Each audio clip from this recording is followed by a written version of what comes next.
Last का Hindi class में कौन आया था? बताइए तो कहाँ तक करवाए थे?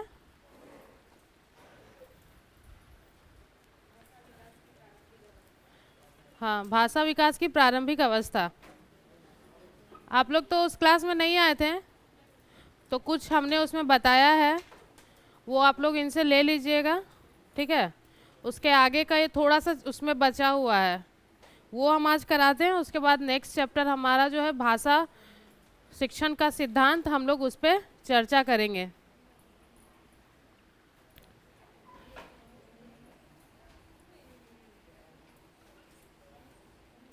बालकों में भाषा का विकास हम लोग पढ़ रहे थे, जिसमें इसमें बालकों के विकास की प्रारंभिक अवस्था हम लोगों ने पढ़ा था। आज हमारा इसमें का आगे की ओर होगा, जो लिखेंगे हम लोग, लिखिएगा भाषा विकास की वास्तविक अवस्था। एक मिनट।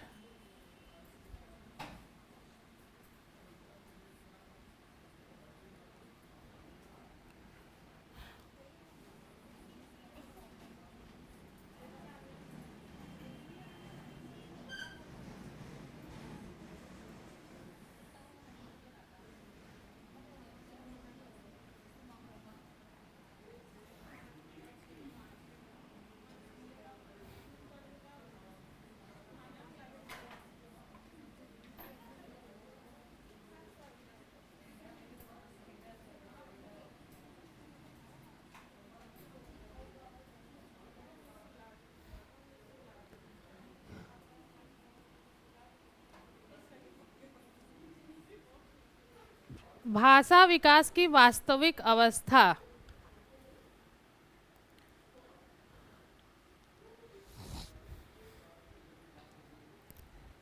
लिखिएगा प्रारंभिक अवस्था को भाषा सीखने के लिए तैयारी की अवस्था कहा जाता है। प्रारंभिक अवस्था को भाषा सीखने के लिए तैयारी की अवस्था कहा जा सकता है। अवस्था कहा जा सकता है। इस अवस्था से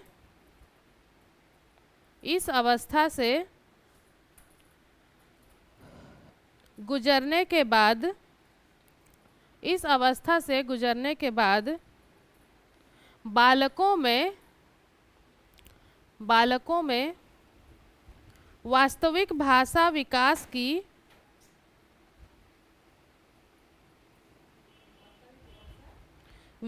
की इस अवस्था से गुजरने के बाद बालकों में वास्तविक भाषा विकास की वास्तविक अवस्था कहा जा सकता है। भाषा विकास की वास्तविक अवस्था कहा जा सकता है। इस हाँ, उसके बाद लिखिएगा वास्तविक अवस्था कहा जा सकता है।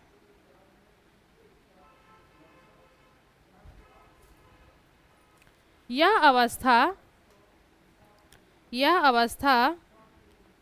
बालक के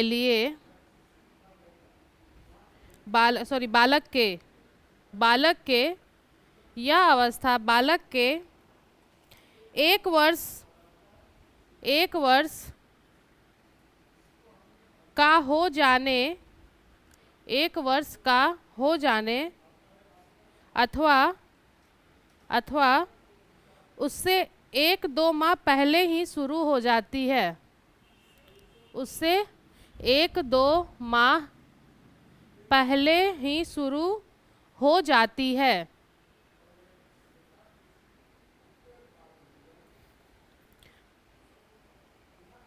पैराग्राफ चेंज करके लिखिएगा। पहले बालक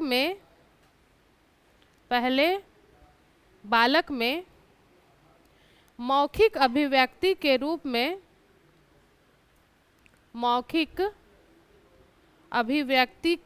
में भाषा का विकास होता है, भाषा का विकास होता है।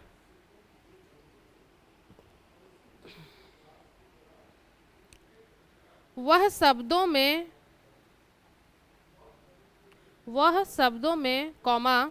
वाक्यों तथा इनसे बनी भाषा को बोलना तथा समझना सीखता है, बोलना तथा समझना सीखता है। उसके मौखिक शब्द भंडार में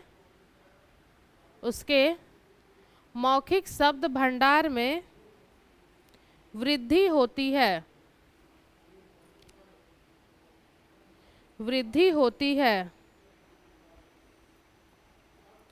तथा वृद्धि होती है तथा उसमें मौखिक अभिव्यक्ति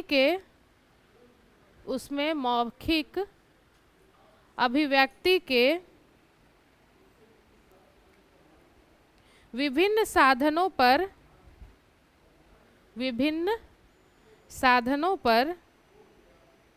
अधिकार पाने की योग्यताओं और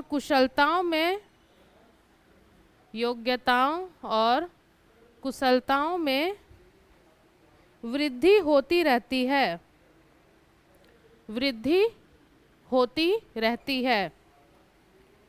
विद्यालय में प्रवेश करने तथा लिखित भाषा की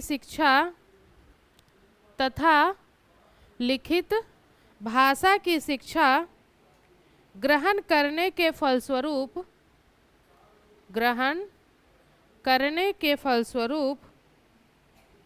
उसमें पढ़ने लिखने से संबंधी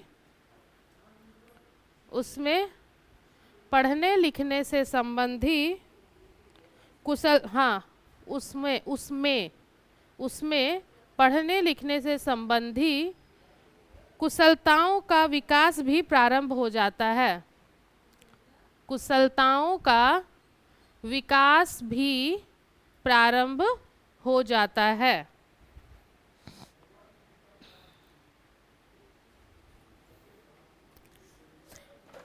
हो गया।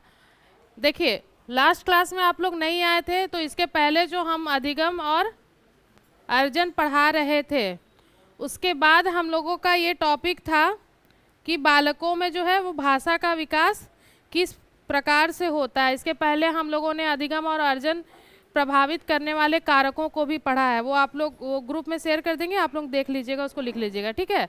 तो बालकों में भाषाओं का विकास किस प्रकार होता है, तो सबसे पहले उसका क्या था कि प्रारंभिक अवस्था में बालक किस प्रकार से क्या सीखते हैं। तो प्रारंभिक अवस्था में क्या बताया गया कि जब बच्चा जन्म लेता है तो उसी समय क्या हुआ, वो रोना और चिल्लाना प्रारंभ करता है। उसके लिए उस समय भाषा का क्या मतलब है, उसके लिए भाषा का मतलब वो नहीं है। और ऐसा नहीं है कि वो रोना और चिल्लाना उसको कोई सिखाता है तब वो रोता है या चिल्लाता है। वो उसके अंदर क्या रहता है, प्राकृतिक रहता है, नेचर है उस समय का बच्चों का, कि वो उस समय चेष्टा करता है रोने की, चिल्लाने की। वो अपनी बातों को दूसरों तक कैसे पहुँचाता है, उस समय बच्चों का क्या माध्यम है। वो आपको कुछ बोलेगा तो नहीं, वो तो रोएगा ही। अगर उसको भूख लगा है तो भी रोएगा, उसको कुछ दर्द हो रहा है तो भी रोएगा, उसको खेलने का मन है तो भी वो रोएगा। तो उस तरीके से क्या होता है कि बच्चा इस तरह से प्रारंभिक अवस्था में रोते और चिल्लाते हैं। लेकिन उससे जब थोड़ा सा बड़ा होता है, थोड़ा सा मतलब जब वो घर के लोगों के बीच रहता है, और उसके जब आप बच्चों से बात करने का कोशिश कीजिएगा तो क्या देखते हैं कि छोटे बच्चे भी आपकी नकल करने की कोशिश करते हैं। लेकिन उसको जितना समझ में आता है वो उतना ही आपके सामने पेश करता है। आपकी बातों को उतना भले ना समझ सके, लेकिन जितना उसको समझ में आता है वो बड़बड़ाने लगता है। या फिर आप इतने बड़े बड़े शब्दों को बोलते हैं लेकिन वो उसमें से छोटा कुछ बोल दिया, वो अपने हिसाब से उसका प्रयास करता है।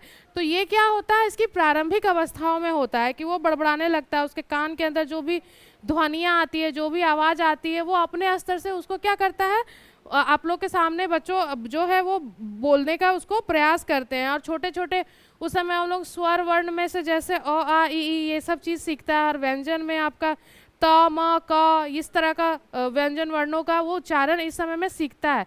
लेकिन उस वक्त बच्चों को और कुछ भी समझ में नहीं आता है। तो ये होता है उसकी प्रारंभिक अवस्था, ये जन्म लेने के पश्चात से आरंभ होता है। अब ये वास्तविक अवस्था में क्या बताया गया है कि यह अवस्था अगर प्रारंभिक अवस्था को भाषा सीखने की अगर तैयारी कह सकते हैं कि भाषा सीखेगा कब, पहले उसको पता तो चलेगा कि वो जो बोल रहा है वो भाषा है, तब वो उसको सीखने का प्रयास करेगा। तो प्रारंभिक अवस्था जो हो गई वो मान लीजिए कि उसकी तैयारी की अवस्था रही है। लेकिन उसके बाद जो अवस्था यानी कौन से समय में बताएगा, 1 साल। 1 साल जब बच्चा का हो जाता है तब या फिर उससे 1-2 महीने पहले ही वो वास्तविक अवस्था में आ जाता है कि वो वास्तविक अवस्था में क्या क्या चीज़ों को सीखता है।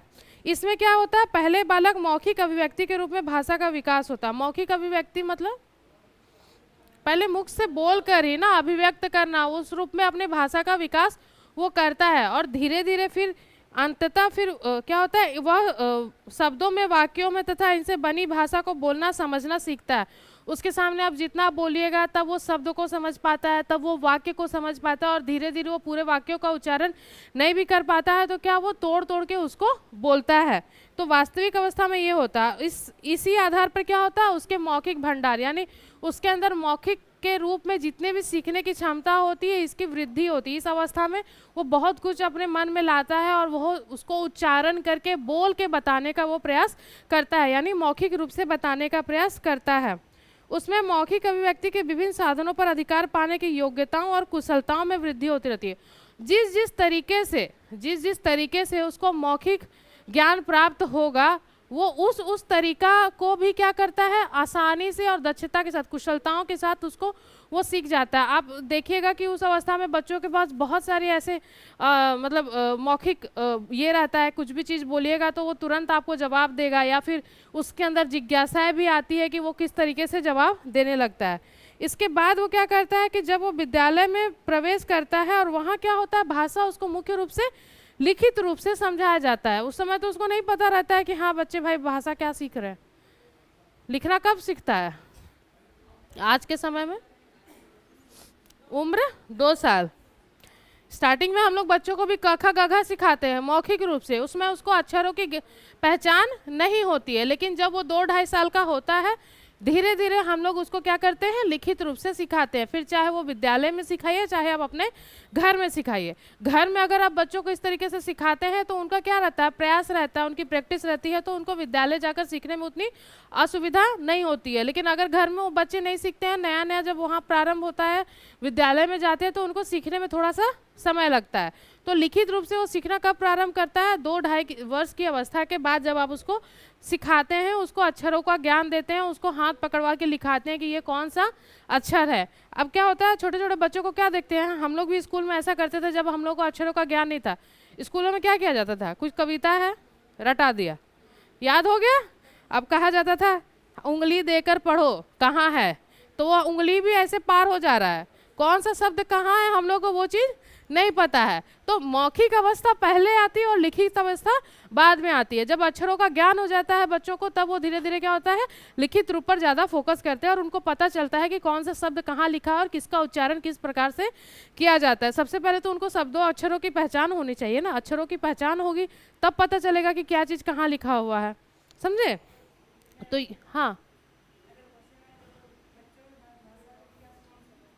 क्या फिर से बोलिए। हाँ, भाषा का विकास, आप भाषा का विकास लिख सकते हो 1 वर्ष की अवस्था के बाद ही, पहले नहीं लिख सकते, ठीक है। 1 वर्ष की अवस्था के बाद ही होगा इसका आंसर। चलिए अब नेक्स्ट हम लोग लिखेंगे बालकों में शब्द भंडार का विकास। नेक्स्ट पॉइंट है बालकों में शब्द भंडार का विकास।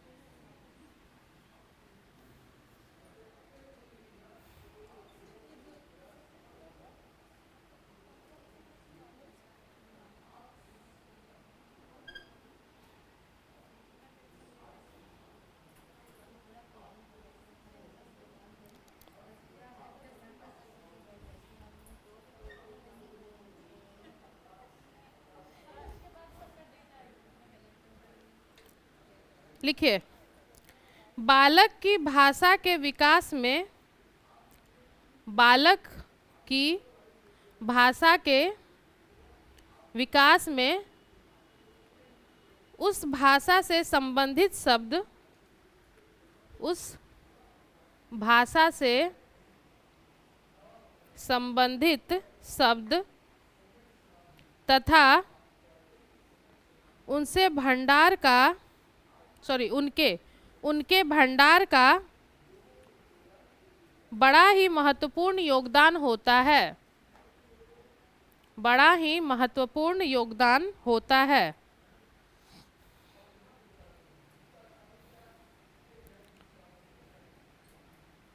शब्दों में से ही आगे जाकर वाक्य बनते हैं, शब्दों में से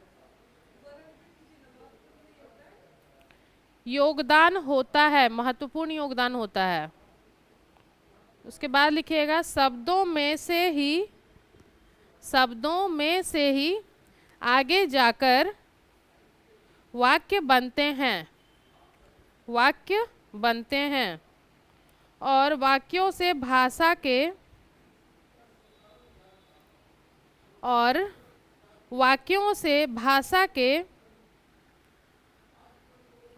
उस रूप का निर्माण होता है,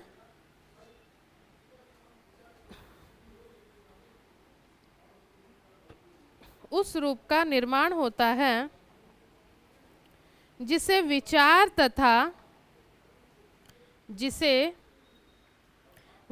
तथा भावों के संप्रेषण और विनिमय के उपयोग में लाया जाता है।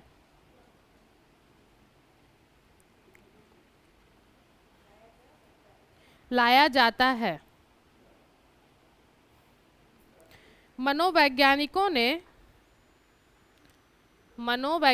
ने अपने प्रयोगों के आधार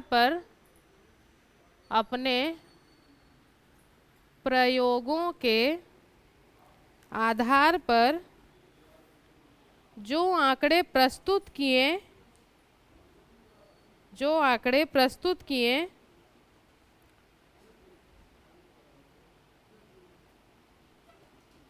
उनके आधार पर बनी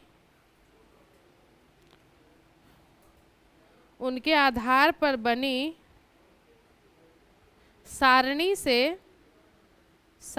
से विभिन्न अवस्था में बालकों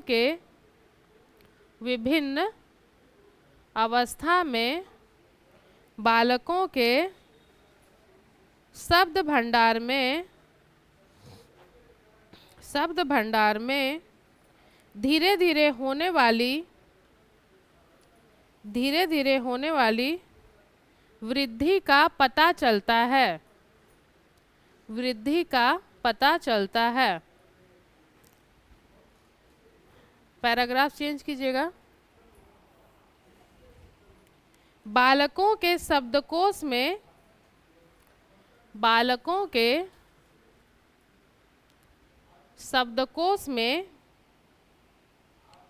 पहले वे शब्द आते हैं, बालकों के शब्दकोश में पहले वे शब्द आते हैं जो उनकी शारीरिक आवश्यकताओं को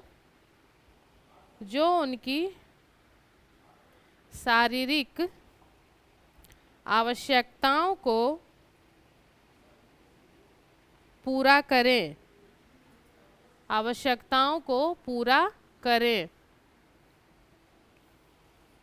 तथा बाद में वे आते हैं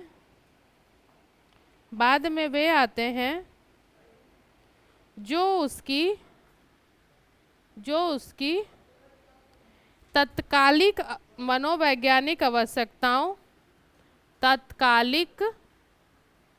मनोवैज्ञानिक आवश्यकताओं को पूरा करे, आवश्यकताओं को पूरा करे। इन शब्दों में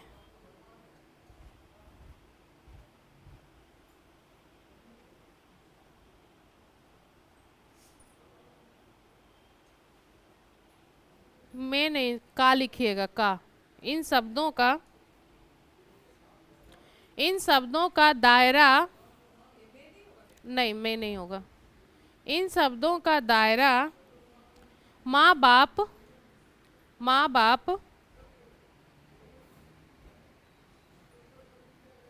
तथा परिवार के वातावरण तक ही सीमित रहता है, तथा परिवार के वातावरण तक ही सीमित रहता है। बाद में बालक जैसे जैसे बड़ा होता है,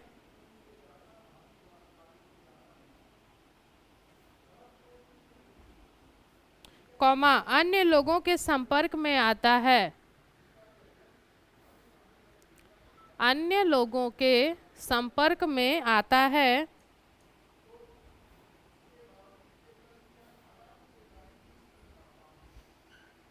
कौमा विद्यालय जाना प्रारंभ करता है,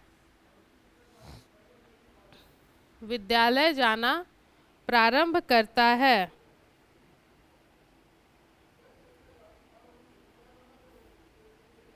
तथा अन्य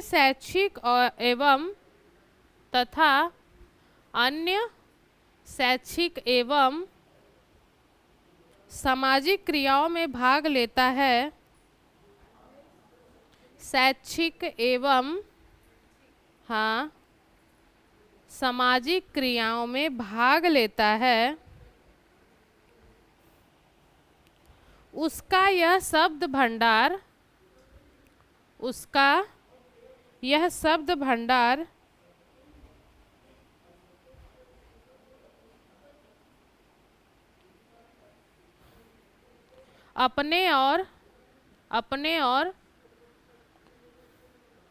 अपने परिवार तक ही सीमित न रहकर अत्यधिक विस्तृत होता चला जाता है, अत्यधिक विस्तृत होता चला जाता है, विस्तृत होता चला जाता है।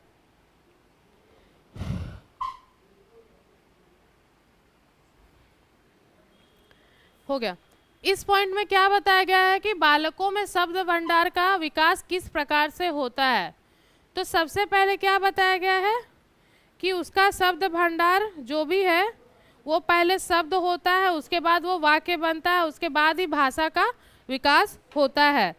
और जब भाषा का विकास होता है, जब भाषा आप समझ जाते हैं, सीख जाते हैं, तभी आप अपने हाव भाव के लिए और अपनी अभिव्यक्ति के लिए उसका प्रयोग करते हैं। जब तक आपको पता नहीं है कि भाषा क्या है, शब्द क्या है, अक्षर क्या है, तब आप क्या करेंगे, एक अच्छी भाषा का प्रयोग नहीं कर सकते हैं। आपको इस चीज़ का ज्ञान होगा तभी आप भाषा की अभिव्यक्ति कर पाइएगा, यानी एक दूसरे तक इसका आदान प्रदान कर पाइएगा। तो ये क्या है कि बच्चों में ये जो शब्द भंडार है इसका बहुत महत्वपूर्ण योगदान रहता है। वो जैसे जैसे प्रारंभिक अवस्था में क्या होता है कि धीरे धीरे वो क्या करते हैं, सबसे पहले अपने माँ बाप और अपने परिवार तक ही सीमित रहते हैं, तो उसका शब्द भंडार भी क्या रहता है, सीमित रहता है, छोटा रहता है, क्योंकि वो उतना में ही पल बढ़ रहा है, उतने लोगों को ही जानता है और उनके मुख से उतनी ही भाषा और शब्दों का प्रयोग सुन रहा है। लेकिन जैसे ही बालक उस अवस्था से ऊपर उठता है, वो आगे बढ़ता है, विद्यालय में जाता है, लोगों से घुलता मिलता है, किसी सामाजिक क्रिया में भाग लेता है, शैक्षिक क्रिया में भाग लेता है, तो क्या होता है, ये चीज़ एक संकुचित ना होकर विस्तृत रूप लेता है। आप जितने लोगों से मिलिएगा, जितने लोगों को जानिएगा, जहाँ जहाँ जाइएगा, हर एक जगह से आपको कुछ ना कुछ नया सीखने को मिलता है। एक ऐसे भी ये तो जानते ही हैं कि सीखने का कोई उम्र नहीं है। आप कभी भी कहीं भी किसी भी जगह पर सीख सकते हैं। और सीखने का अर्थ ये नहीं होता कि आप जो किताब में पढ़ रहे हैं वही सीखना कहलाता है। सीखना दोनों प्रकार से होता है, किताबी ज्ञान के रूप में भी होता है और आप अपने वास्तविक जीवन में उतारने के लिए भी सीख सकते हैं। कहीं भी जाइएगा तो आप कुछ ना कुछ सीखते हैं। तो उसी प्रकार हम जितने भी लोगों से मिलते हैं, जितने ज़्यादा समाज के संपर्क में आते हैं, जितने शैक्षिक चीज़ों में अगर पार्टिसिपेट कर रहे हैं, तो हर जगह और हर क्षेत्र से हमको अलग अलग चीज़ सीखने को मिलेगा। शैक्षिक क्षेत्रों में जाइएगा तो किताबी ज्ञान के रूप में आपको मिलेगा, नए नए शब्द मिलेंगे। दूसरी जगह जाइएगा सामाजिक रूप से तो वहाँ पर कुछ और आपको सीखने को मिलेगा। कहीं आप पर्यटन कर रहे हैं तो वहाँ कुछ और सीखने को मिलेगा। सब्जी मार्केट जा रहे हैं, बाजार जा रहे हैं, तो वहाँ पर कुछ और सीखने को मिलता है। तो हर चीज़ हर जगह में जितना चीज़ विस्तृत होता जाता है, हम लोग उतना ही चीज़ और सीखते जाते हैं। तो उसी प्रकार बालकों में भी जो है ये सीखने की अवस्था इस प्रकार से होती है, पहले प्रारंभिक, उसके बाद वास्तविक। ठीक है, 2 अवस्था में वो लोग सीखते हैं। और लास्ट में ये बताया गया कि बालकों में शब्द भंडार का विकास किस प्रकार से होता है, किस प्रकार वो कितने शब्दों को सीखता है। जब बच्चों को ज्ञान नहीं रहता है तो उनके पास बहुत शब्द रहते हैं, लेकिन ज़रूरी नहीं कि शब्द का अर्थ भी हो। कुछ भी बोल रहा है वो, कुछ चीज़ इधर करके बोल रहा है, कुछ चीज़ उधर करके बोल रहा है, वो सटीक शब्दों का उच्चारण नहीं कर पाता है, लेकिन उसके पास शब्द बहुत रहता है। हो सकता है आपसे कुछ सुन रहा है वो, लेकिन एग्जैक्टली वो ऐसा नहीं बोल पाता है, वो चीज़ों को बदल देता है, क्योंकि उसको शाब्दिक चीज़ों का ज्ञान नहीं होता है, अर्थ नहीं होता है, इसलिए वो उस चीज़ को नहीं सीख पाता है। धीरे धीरे जब वो चीज़ों को आगे चलता है, स्कूल में जाता है, लोगों से मिलता है और उसकी उम्र भी है क्या बढ़ते जाती है, तब उसकी बौद्धिक अवस्थाएं भी क्या होती है, मानसिक अवस्था, बौद्धिक अवस्था, ये क्षमताएं भी उसकी बढ़ रही है। इसलिए वो चीज़ों को फिर धीरे धीरे अपने उम्र में और लोगों के मिलने के संपर्क में वो सीखता है। कई बार क्या है कि आपका एज भी है अच्छी खासी, लेकिन आपको वो माहौल नहीं मिल पाता है, आप विद्यालय नहीं गए, तो आप देखिएगा कि वो शब्दों का उतना ज्ञान नहीं रहता है। आप देखिएगा बहुत अंतर नज़र आता है। सरकारी स्कूल के विद्यार्थियों में देखिएगा, प्राइवेट स्कूल के विद्यार्थियों में देखिएगा, तो आपको बहुत सारा चेंजेस नज़र आएगा, क्योंकि वहाँ बहुत कम ऐसे बच्चे होते हैं जिनकी इच्छा शक्ति होती है कि वो पढ़ना चाहते हैं। कुछ लोग पढ़ना भी चाहते हैं तो वैसे शिक्षक नहीं मिल पाते हैं, कुछ लोग पढ़ना नहीं चाहते हैं, ज़बरदस्ती किसी का स्कूल में एडमिशन करा दिया तो अपनी मनमर्जी है, आना है जाना है। लेकिन प्राइवेट स्कूलों में क्या है कि आप जाइएगा तो चलिए, बहुत ज़्यादा मान लीजिए कि क्लास में बहुत कुछ एवरेज स्टूडेंट होते हैं, कुछ बहुत तेज होते हैं और कुछ बहुत ज़्यादा ही लो होते हैं। तो अगर लो भी होंगे तो वो क्या होता है कि उसमें भी एक इस तरीके की इच्छा शक्ति होती है कि नहीं, इतने सारे लोग हैं मेरे साथ, वो अच्छा कर रहे हैं तो हमको भी कुछ ना कुछ तो एटलीस्ट करना है। लेकिन ये चीज़ का माहौल आपको दूसरे जगह नहीं देखने को मिलेगा। अगर आप करना चाहेंगे, आपके अंदर इच्छा शक्ति नहीं है, तो आप कुछ नहीं कर सकते। सबसे पहले कुछ भी चीज़ सीखने के लिए आपकी अपनी इच्छा शक्ति का होना अनिवार्य है। इच्छा शक्ति रहेगा तो ही उस चीज़ को सीखने का भी प्रयास करेंगे, और इच्छा शक्ति नहीं है तो फिर आपको कितना भी सिखा लिया जाए, किसी को भी कितना सिखा लिया जाए, उस चीज़ को नहीं सीखना पसंद करते हैं। तो इसी के साथ हमारा जो पहला टॉपिक था भाषा अधिगम और अर्जन, यह समाप्त हो गया। अभी हम लोग दूसरे टॉपिक पर चलेंगे और वो है क्या,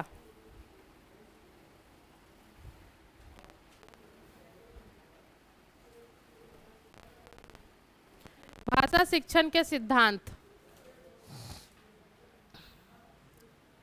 ये पहला टॉपिक था, अब हम लोग दूसरे टॉपिक पे आएंगे।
लिखिएगा।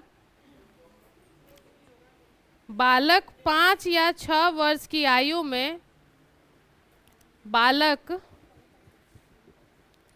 5 या 6 वर्ष की आयु में अपने घर से सीधे विद्यालय आता है।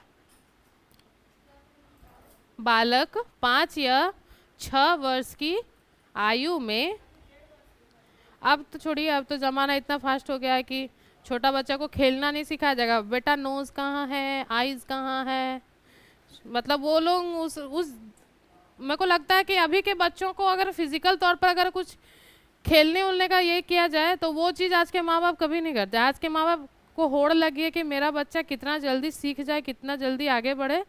तो भाई ठीक है, सिखाना चाहिए, लेकिन इतना भी जल्दी नहीं कि आपको बच्चों को कुछ खुद का ज्ञान नहीं हो। जितना बड़ा नहीं रहता उससे बड़ा उसका बैग रहता है, पता चला कभी पीछे पलटी हो जा रहा है इतना किताब का बोझ लेकर। हम तो इसके खिलाफ हैं भाई। मेरा बच्चा इन फ्यूचर कभी होगा तो हम 4 क्लास में ही स्कूल में डालेंगे, हम 2.5 क्लास में नहीं। हमको नहीं पढ़ाना प्री में, प्ले स्कूल में नहीं पढ़ाना है। चलिए लिखिए, उसके बाद हम लोग चर्चा करेंगे, ठीक है। ये हम लोग किस चीज़ का टीचर बनने वाले हैं? सरकारी स्कूल का ना।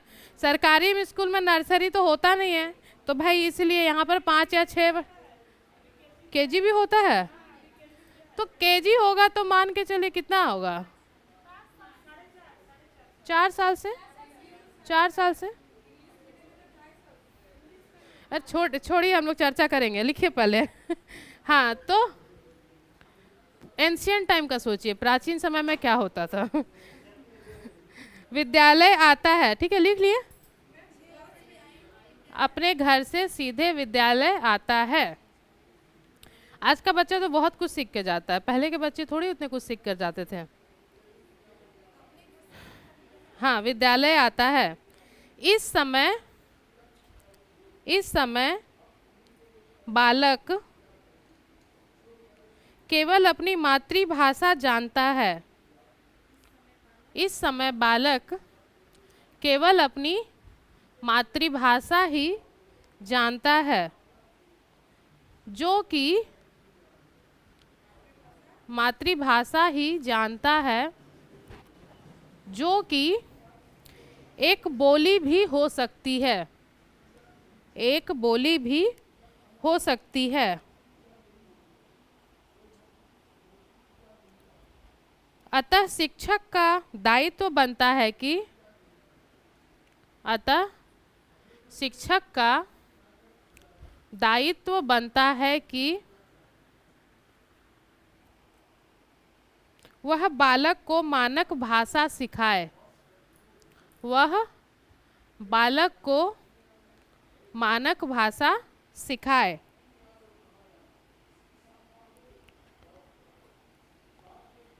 बालक को हिंदी भाषा के अतिरिक्त, बालक को हिंदी भाषा के अतिरिक्त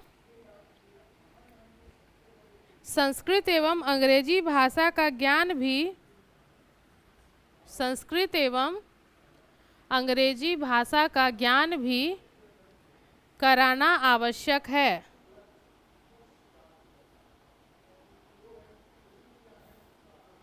कराना आवश्यक है।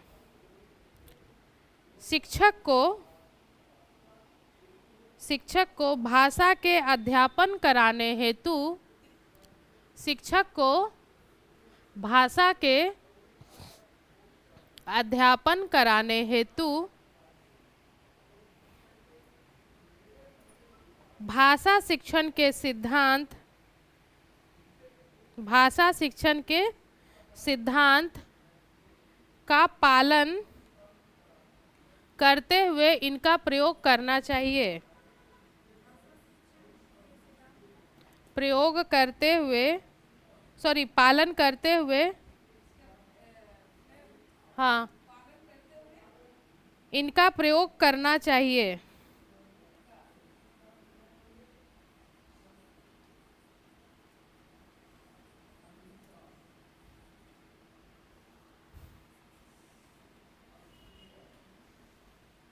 Principle of language teaching. देखिए, क्या बताया गया? अभी भी मान के चलिए कि अगर हम लोगों ने भी निजी विद्यालय से ही शिक्षा प्रारंभ की है तो हम लोगों के समय में आजकल जो नर्सरी और क्या होता है एलकेजी, है ना, हिंदी मीडियम में क्या होता है? हिंदी मीडियम में केजी। कोई विद्या मंदिर शिशु मंदिर में पढ़ा है? यहाँ पढ़े हैं? अभी केजी किया है। हमारे समय में शिशु और बोध हुआ करता था, ठीक है। नर्सरी को शिशु क्लास कहा जाता था और उसके बाद केजी को बोध क्लास कहा जाता था। तो उस समय हम लोग का एडमिशन जब हम लोग 4 वर्ष की आयु के थे तब हमारा हो जाता है। तो यही बात है कि 1 क्लास पहुँचते पहुँचते 6 वर्ष की आयु हो ही जाती है, ठीक है। तो 6 वर्ष की 5-6 वर्ष की आयु तक ही क्या होता है, लोग बच्चे जो है विद्यालय में आते हैं। क्या बताया गया है कि वो लोग अपनी मातृभाषा को जानता है और हर किसी का मातृभाषा अलग अलग है। हो सकता है कहीं की मातृभाषा भाषा ना होकर एक बोली है। भाषा और बोली में भी अंतर होता है ना। भाषा क्या होता है? जिसका अपना इतिहास होता है, जिसके बारे में आप बहुत कुछ जानते हैं, जो लोग उसको बारे में जान रहे हैं, ठीक है, जिसका अपना अलग व्याकरण होता है, भाषा वो कहलाता है। जबकि बोली क्या होता है, कुछ क्षेत्र तक ही सीमित रहती है, इसका बहुत ज़्यादा कोई व्याकरण नहीं होता है। तो हो सकता है कि जो बच्चे सीख कर आए वो अपनी मातृभाषा हो, किसी की मातृभाषा हो, जैसे हिंदी है, बांग्ला है, संथाली है, तो ठीक है क्योंकि इसका अपना अलग व्याकरण है। लेकिन कुछ भाषाएं ऐसी होती जो कि भाषा ना होकर क्या होती है, बोली होती है, जो कि उस क्षेत्र तक ही सीमित रहती है, ठीक है। भाषा बोली आप लोग को पढ़ाएंगे हम नेक्स्ट आगे जब होगा हम लोग का चैप्टर में। तो ये भी है। तो बच्चे वो सीख कर आते हैं, तो शिक्षकों का क्या दायित्व होता है कि सबसे पहले उसको मानक भाषा समझाए, मानक भाषा को जानकारी दे। उसके बाद वो क्या बताए, वो उस भाषा हिंदी के अलावा भी क्या संस्कृत और अंग्रेजी को सिखाए। ये सब क्या है, राज्य के हिसाब से होता है। अगर आप उड़ीसा में जाओगे तो वहाँ की मुख्य भाषा क्या है, उड़िया है। तो वहाँ का सारा चीज़ क्या होगा, लैंग्वेज पेपर जो रहेगा वो उड़िया में रहेगा या तो इंग्लिश में रहेगा। अगर आप साउथ तरफ चले जाते हो तो वहाँ की अपनी भाषा कुछ हो जाएगी, आपका तमिल, तेलुगु, कन्नड़ इत्यादि भाषा हो जाएगी। चूँकि हम लोग झारखंड में हैं, बिहार से हैं, तो हम लोग का इधर क्या हो जाता है, हिंदी को ही मान्यता दी जाती है। तो हिंदी के अलावा क्या होता है, क्या भाषा सिखाने की बात की गई है, संस्कृत और इंग्लिश। और इसके लिए क्या बताया गया है कि शिक्षकों को क्या प्रयोग करना चाहिए, भाषा शिक्षण का जो सिद्धांत है उनका प्रयोग करना चाहिए। इन्हीं का पालन करके बच्चों के अंदर भाषा का विकास कराना चाहिए। तो लिखिएगा, भाषा शिक्षण के सिद्धांत निम्नलिखित है। नीचे लाइन से, भाषा शिक्षण के सिद्धांत निम्नलिखित हैं, के सिद्धांत निम्नलिखित है। लिखिए पहला, इंद्रियों द्वारा सिखाने का सिद्धांत। इंद्रियों द्वारा सिखाने का सिद्धांत।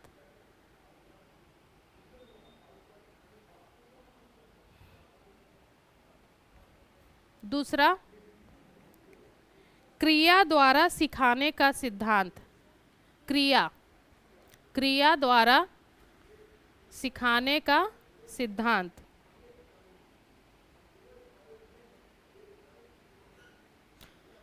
तीसरा लिखिएगा, मूर्त से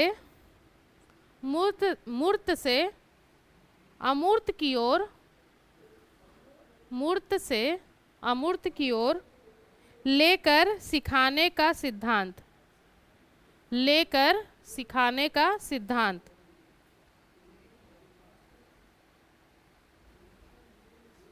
नेक्स्ट लिखिएगा, 4th नंबर, आगमन विधि से सिखाने का सिद्धांत। आगमन विधि से सिखाने का सिद्धांत।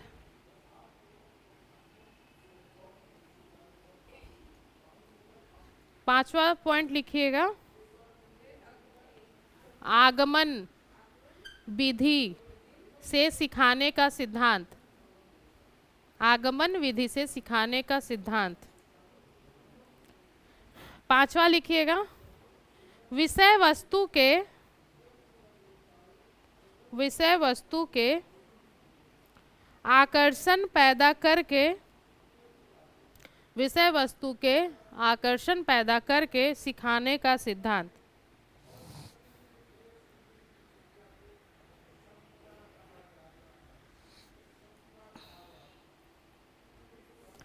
नेक्स्ट पॉइंट है प्रकृति अनुसरण का सिद्धांत। प्रकृति अनुसरण का सिद्धांत, हाँ, प्रकृति अनुसरण का सिद्धांत। नेक्स्ट लिखिएगा अभिप्रेरणा का सिद्धांत।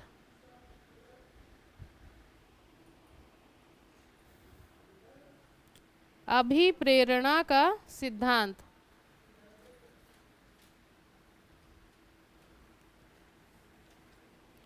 नेक्स्ट है अनुकरण का सिद्धांत। अनुकरण का सिद्धांत।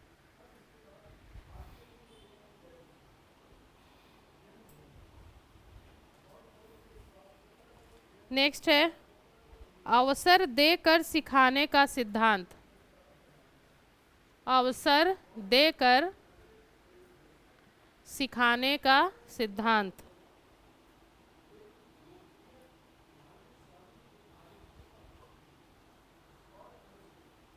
दसवां पॉइंट है परिस्थिति निर्मित कर, परिस्थिति निर्मित कर, निर्मित कर सिखाने का सिद्धांत।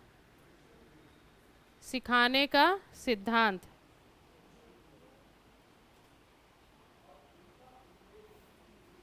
नेक्स्ट है अभ्यास का सिद्धांत। अभ्यास का सिद्धांत।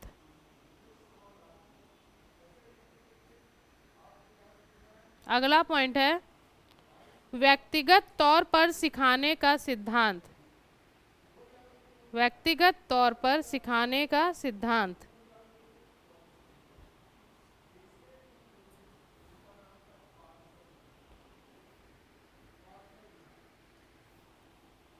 नेक्स्ट है स्वाभाविकता का सिद्धांत। स्वाभाविकता का सिद्धांत।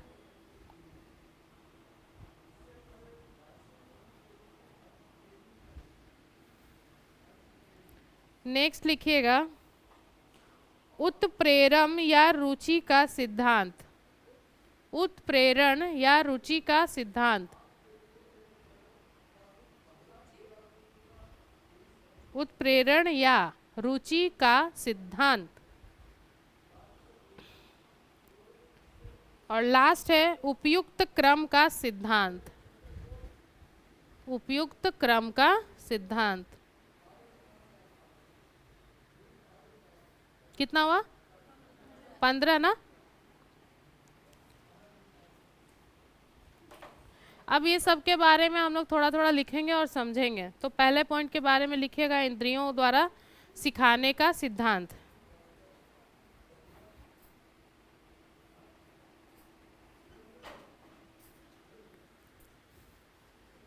इस सिद्धांत के अनुसार इंद्रियां क्या क्या होती है? आँख, कान, मुंह, नाक, जीभ, जीभ, त्वचा। ठीक है, चलिए लिखिएगा इस सिद्धांत के अनुसार इस सिद्धांत के अनुसार, हाँ पहला वाला, शिक्षक द्वारा सबसे पहले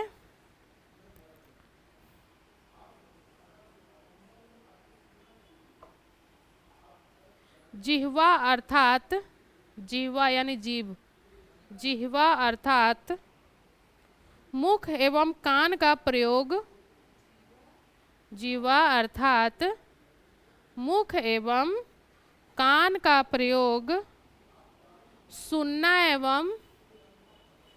एवं बोलना के द्वारा भाषा का ज्ञान कराया जाता है।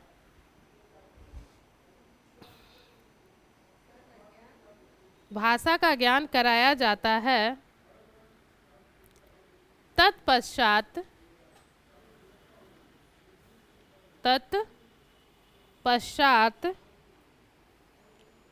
आंखें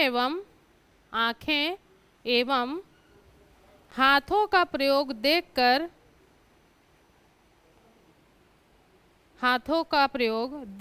लिखने के लिए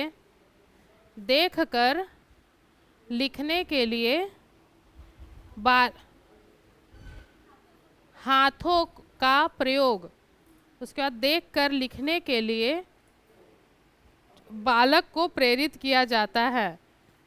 बालक को प्रेरित किया जाता है।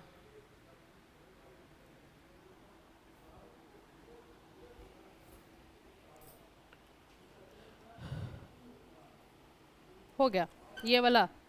क्या बताया गया इसमें कि इंद्रियों के प्रयोग में भी सबसे पहले क्या है, जीभ, मुख और कान का प्रयोग। यानी पहले वो बोलेगा, कान से सुनेगा, जीभ से उच्चारण करेगा, पहले बोलकर उसको भाषा का प्रयोग सिखाया जाता है। उसके पश्चात वो हाथों द्वारा और आँखों द्वारा, आँख से वो देखकर और हाथों से वो लिखकर भाषा का प्रयोग करता है। तो ये क्या हो गया, इंद्रियों द्वारा सिखाने का प्रयास। पहले वो मौखिक रूप से सीखता और बोलता है, फिर उसको क्या करता है, लिखकर उसको समझने का प्रयास करता है। दूसरा था क्रिया से सिखाने का सिद्धांत।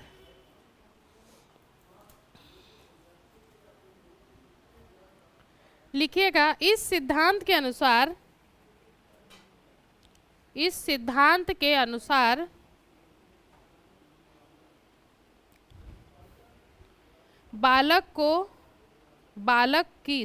बालक की भाषा चाहे अंग्रेजी हो, हिंदी हो या संस्कृत, बालक की भाषा चाहे अंग्रेजी हो, हिंदी हो या संस्कृत को सिखाने के लिए उसे स्वयं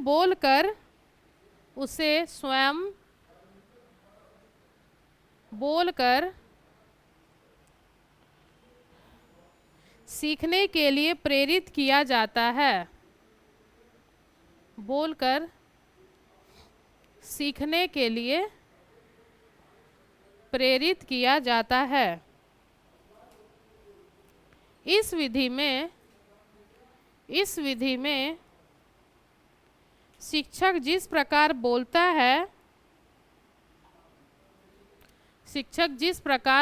है उसी तरह स्वयं बोलने का अभ्यास करके बालक सीखता है। इस विधि में शिक्षक जिस प्रकार बोलता है उसी तरह स्वयं बोलने का अभ्यास करके बालक सीखता है। यहाँ पर क्या है, करके सीखने का बात किया गया है, सिखाने का बात किया गया है। तो फिर किसी भी भाषा का सिखाने का बात किया जा रहा हो, चाहे हिंदी हो, चाहे इंग्लिश हो या फिर संस्कृत हो या इसके अलावा कोई भी भाषा हो, तो इसमें शिक्षक क्या करता है, वो स्वयं उस चीज़ का उच्चारण करता है, उस भाषा को बोलता है। और ठीक बालक क्या करता है, शिक्षक जिस प्रकार से उस शब्दों का उच्चारण करते हैं, वाक्यों का प्रयोग करते हैं, बालक भी उसी के अनुसरण करके क्या करता है, उस भाषा को बोलने या सीखने का प्रयास करता है। तीसरा है मूर्त से अमूर्त की ओर सिखाने का सिद्धांत।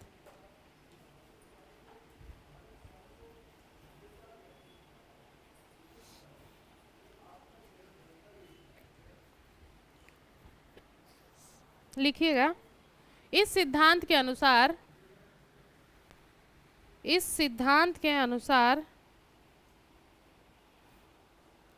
बालक को भाषा ज्ञान कराने के लिए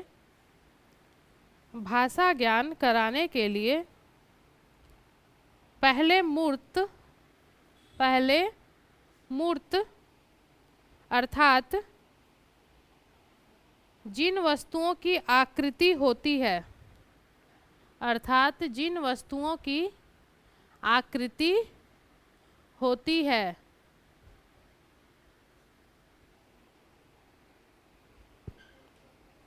उनके बारे में अभिव्यक्ति करना सिखाया जाता है।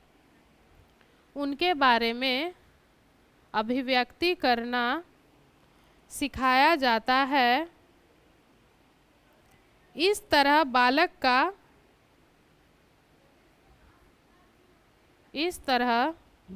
का शब्द भंडार बढ़ता जाता है। शब्द भंडार बढ़ता जाता है।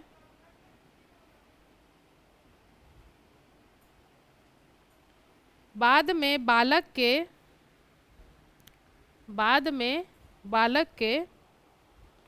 शब्द भंडार बढ़ाने हेतु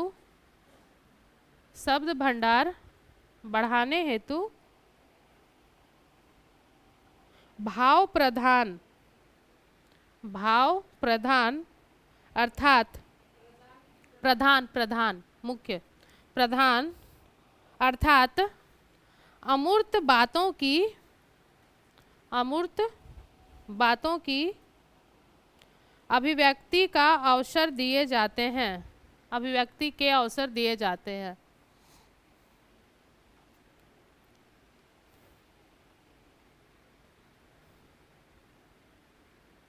हो गया। इसमें क्या बताया गया है? अमूर्त, मूर्त और अमूर्त। तो शिक्षक सबसे पहले क्या करता है? वैसी चीज़ों के बारे में बताता है जिसका कोई आकार होता है, निश्चित आकार होता है। मूर्त मतलब क्या होता है? मूर्ति के रूप में या आकार के रूप में देखकर, जिसको वो देख सकता है, उसके आकार में उसको सिखाने का प्रयास करता है। और क्या होता है? उसे सिखाने के क्रम में उसके शब्द भंडार का भी विकास होता है। जब वो उसको अच्छी तरीके से सीख लेता है, तब वो उन बातों या उस विचारों पर चर्चा करता है जो कि अमूर्त रूप से उसको सीखता है, जिसको वो देख नहीं सकता है। वो अपने मन में उसको कल्पना करके आधार पर उस चीज़ को सीखता है या समझता है। तो पहले मूर्त, उसके बाद अमूर्त की ओर उसको भाषा का विकास कराता है। नेक्स्ट है आगमन विधि से सिखाने का सिद्धांत।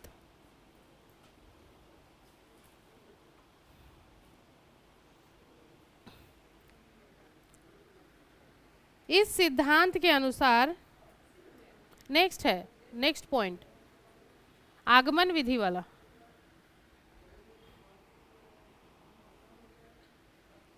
इस सिद्धांत के अनुसार बालकों को व्याकरण आदि के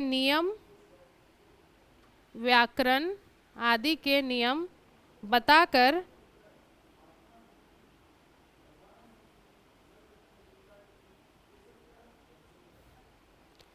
ऐसे बहुत सारे उदाहरण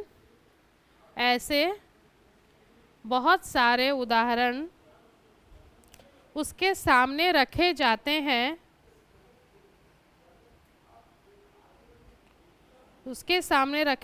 हैं जिससे बालकों के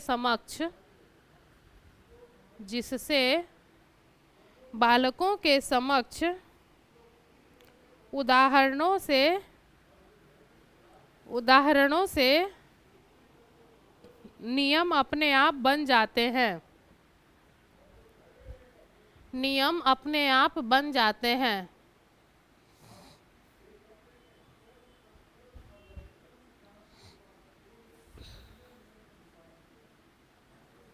ठीक है। इस विधि में क्या बताया गया है कि बालकों को शिक्षकों के द्वारा व्याकरण के बहुत सारे नियम बताए जाते हैं और इन्हीं नियमों के आधार पर उनको बहुत सारे उदाहरण भी बताए जाते हैं, जिसके बालकों के सामने विभिन्न प्रकार के उदाहरण सामने आते हैं। और इन्हीं उदाहरणों के माध्यम से क्या होता है? बालकों द्वारा अपनी क्या कहते हैं उसको, जिज्ञासा के अनुसार उसके अंदर क्या होते हैं? नए नए प्रयोगों का पता चलता है और इसी आधार पर बालक उसको सीख जाता है। ठीक है। नेक्स्ट लिखिएगा, विषय वस्तु में आकर्षण पैदा करके सीखने का प्रयास।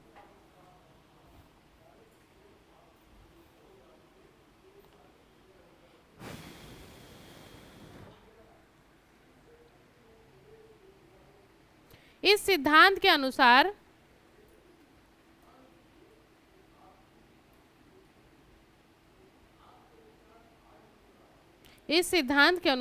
बालकों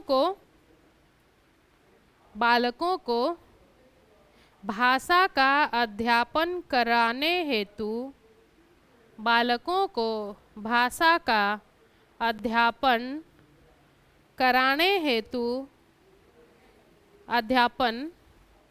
हेतु किसी भी भाषा के विषय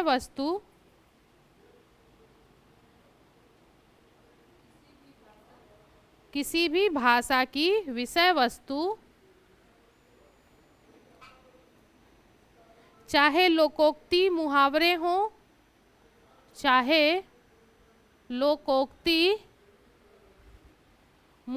हों, चाहे प्रत्यय उपसर्ग लगाकर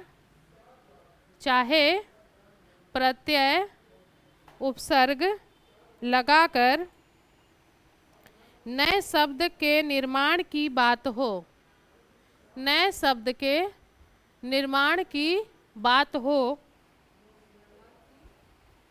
शब्द में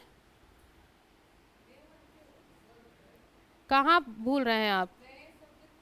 हाँ, नए शब्द के निर्माण की बात हो, विषय वस्तु में आकर्षण पैदा कर, कॉमा दे के आगे लिखिएगा, विषय वस्तु में आकर्षण पैदा कर उसे रुचिकर बनाकर पढ़ाया जाता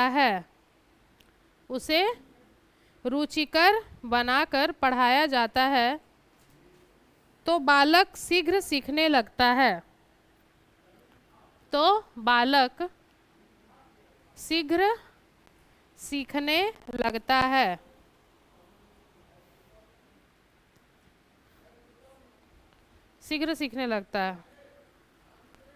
देखिए, इस पॉइंट में क्या बताया गया है कि शिक्षक को ऐसा क्या करना चाहिए कि वो बच्चों को क्या लगे, इंटरेस्टिंग लगे, आकर्षक लगे।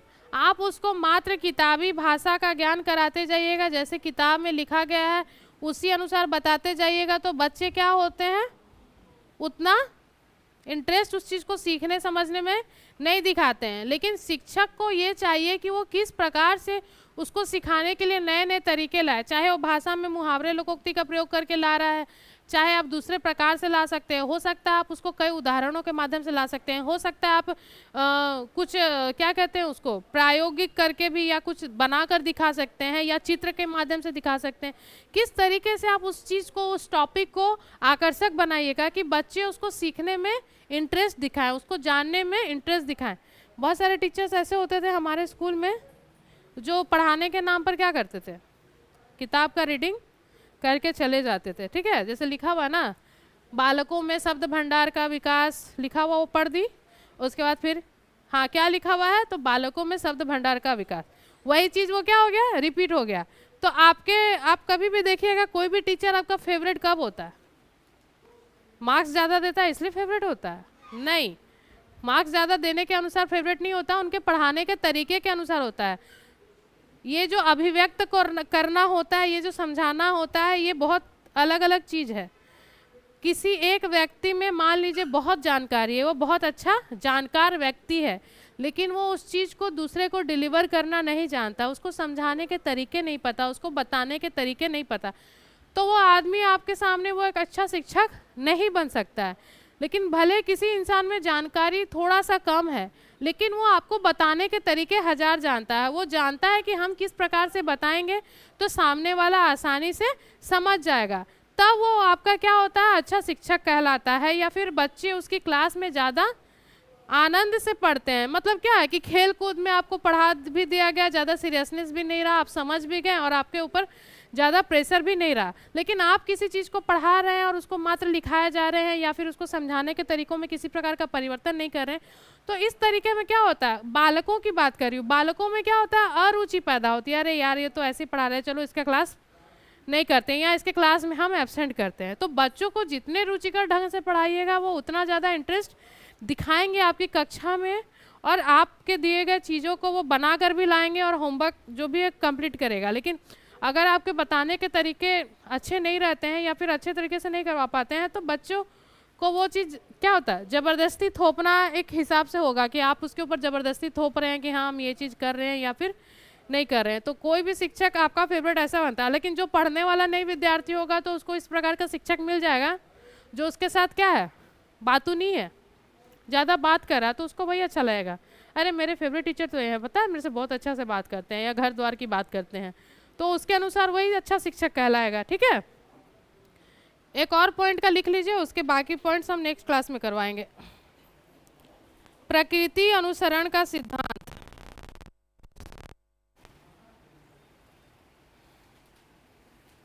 लिखिएगा, हम देखते हैं कि बालक अपनी मातृभाषा, हम देखते हैं कि बालक अपनी मातृभाषा स्वतः ही सीख जाते हैं, स्वतः ही सीख जाते हैं। अर्थात उसके घर का वातावरण, उसके घर का वातावरण प्राकृतिक रूप से उसी प्रकार का होता है, प्राकृतिक रूप से उसी प्रकार का होता है एवं घर के सभी सदस्य, एवं घर के सभी सदस्य एक ही भाषा का प्रयोग करते हैं, एक ही भाषा का प्रयोग करते हैं। इसलिए बालक अनुकरण के माध्यम से शीघ्र ही भाषा सीख जाता है, अनुकरण के माध्यम से शीघ्र ही भाषा सीख जाता है।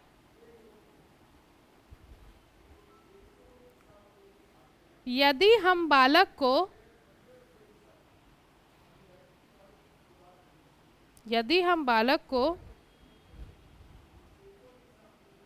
जो भाषा सिखाना चाहते हैं, जो भाषा सिखाना चाहते हैं,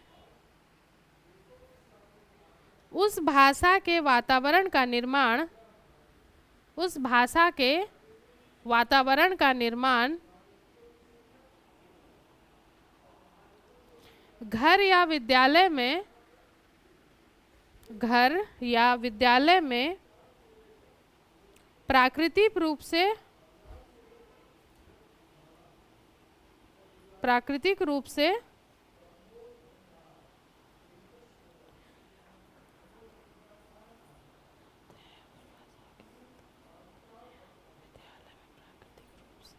करते हैं, प्राकृतिक रूप से करते हैं।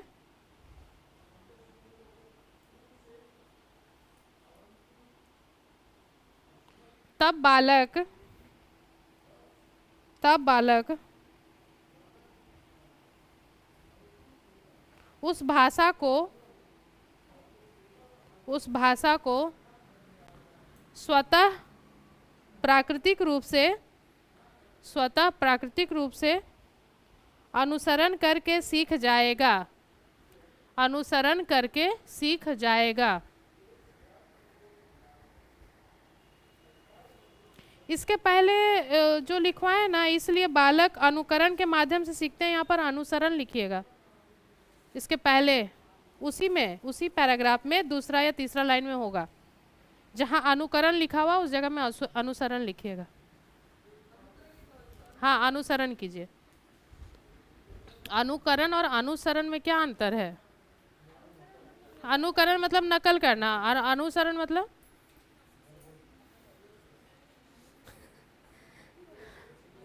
अनुसरण मतलब एक्चुअली वो नकल उसी है, बट उसमें थोड़ा सा अंतर है कि अनुसरण, हाँ अनुसरण मतलब आप उसको सीखने का प्रयास करते हैं और नकल का मतलब वो जैसा है आप वैसा कीजिएगा। नकल का क्या मतलब है, अगर हम ऐसा लिख दिए तो आप भी उसको इसी प्रकार से लिखने का प्रयास कीजिएगा, लेकिन अनुसरण कीजिएगा तो आप ये चीज़ देखिएगा कि वो किस तरीके से लिखा गया, उसके पीछे क्या बात है, तो आप उसका अनुसरण करके लिखते हैं। हाँ, तो इसके माध्यम से क्या बताया गया, प्रकृति अनुसरण। बालक अपनी मातृभाषा को कैसे सीखता है, सबसे पहले क्योंकि उसको घर में वैसा वातावरण मिलता है, वैसा माहौल मिलता है कि वहाँ पर एक ही भाषा का प्रयोग किया जाता है, इसीलिए बच्चे उस भाषा को आसानी से सीख जाते हैं। लेकिन जब वो विद्यालय में जाता है या घर से बाहर निकलता है तो उसको किस प्रकार की कठिनाई होती है, उसको को बहुत सारा भाषा अलग अलग मिलेगा, बोली अलग मिलेगा। विद्यालय में भी जाइएगा तो अलग अलग क्षेत्रों से अगर बालक आए होते हैं तो उसकी भी भाषा आपको अलग मिलेगी, तो बालकों को दिक्कत होता है। लेकिन अगर शिक्षक कोई भी भाषा सिखाना चाहता है, अगर उसका कोई एक लैंग्वेज सब्जेक्ट है और वो उस भाषा को सिखाना चाहता है, तो अगर वो उस स्थान पर इस तरीके का प्रयोग करे कि वहाँ पर एक ऐसा माहौल तैयार करे कि जहाँ पर वो स्वयं भी उसी भाषा का प्रयोग कर रहे हैं और बच्चों को भी इसी प्रकार से या फिर आप कुछ पेंटिंग्स बोल रहे हैं, कुछ लिखा हुआ है, अगर उस तरह का चिपकाए हैं यहाँ पर बहुत सारा, तो उस तरीके का कि उसी भाषा में वो लिखा हुआ है, इस तरीके का प्राकृतिक माहौल तैयार किया जाए ताकि वो बच्चों को लगे कि यहाँ पर सिर्फ इसी भाषा की जानकारी मिल रही है। तब क्या होगा कि बच्चे उस भाषा को स्वतः सीखेंगे, वो तुरंत उनके अंदर आएगा। लेकिन अगर उनके ऊपर दबाव डालिएगा तो वो उस चीज़ को सीख नहीं पाएगा, क्योंकि शिक्षकों का ये काम होना चाहिए। जब हम बालकों को पढ़ाते हैं विद्यालय में 1 से 5 क्लास, खास कर विद्यालयों को, बच्चों को, तो हम लोगों को उन पर दबाव या डरा कर हम उस चीज़ को नहीं पढ़ा सकते या समझा सकते हैं। उनको पढ़ाने के लिए आपको डिफरेंट तरीका अपनाना पड़ेगा कि बच्चे स्वतः उस चीज़ को सीखें। स्वतः सीखने के लिए क्या है कि आप ऐसा माहौल बनाइए या फिर आप उस तरीके का प्रयोग कीजिए ताकि बच्चे उस चीज़ को सीखिएगा। डर कर सीखेगा तो क्या सीखेगा, वो डर से सीखेगा क्या कि अरे टीचर मेरे को मारने वाला है या मेरे को पनिश करने वाला है, तो उसका उतना ही रहेगा। लेकिन जो चीज़ स्वतः सीखा जाता है वो बहुत दिन तक रहता है। ये आप भी जानते हैं, हम लोग सब जानते हैं कि स्वतः अगर अपने आप सीख रहा है वो चीज़ को कि आपका पढ़ाने का तरीका इतना अच्छा है, तो हम क्या करते हैं, उसी का अनुसरण करते हैं और तो उस चीज़ को अपने अंदर स्वयं आ जाता है। हम लोग को किताब का चीज़ याद नहीं रहता, लेकिन मूवी, गाना सब याद रहता है। क्यों? क्योंकि वो उस तरीके से बनाया गया है, इंटरेस्टिंग बनाया गया है। तो शिक्षकों का भी यह काम होना चाहिए कि पढ़ाने और समझाने के तरीकों को इस तरीके से रुचिकर बताया जाए या बनाया जाए ताकि वो क्या करे, उस चीज़ को आसानी से समझ आए। अब लेकिन वो बात तो अलग है कि दोनों अलग अलग चीज़ें, लेकिन फिर भी शिक्षकों से जितना हो सके उस चीज़ का प्रयास करना चाहिए कि हम लोग उस चीज़ को रुचिकर बना सकें। और हम लोग सब अच्छी तरह से जानते हैं कि छोटे बच्चों को पढ़ाना सिखाना वो ज़्यादा कठिन होता है बड़े बच्चों को मुकाबले, क्योंकि बड़े बच्चों को तो पहले से ही ज्ञान रहता है कि वो क्या कर रहा है, वो उस हद तक सीख कर जाता है। उसके बाद आप उसको थोड़ा बहुत भी बताइएगा तो उस चीज़ को सीख जाएगा। लेकिन छोटे बच्चे की जो शुरुआत होती है, जिसको कोई भी चीज़ का नॉलेज नहीं होता है, ना अक्षर का, ना शब्द का, ना लिखने का, ना बोलने का, उन लोगों को पढ़ाना क्या होता है, ज़्यादा कठिन होता है और उनको संभालना भी ज़्यादा कठिन होता है। क्योंकि बच्चे अगर जिद करने लगे तो फिर वो आपसे भी चुप होने वाले नहीं हैं। ठीक है, तो आज के लिए इतना ही। नेक्स्ट क्लास में हम लोग इसका आगे का जो पॉइंट बचा हुआ उसको पढ़ेंगे और जो भी आगे बचा उस चीज़ को हम लोग कवर करेंगे। ठीक है,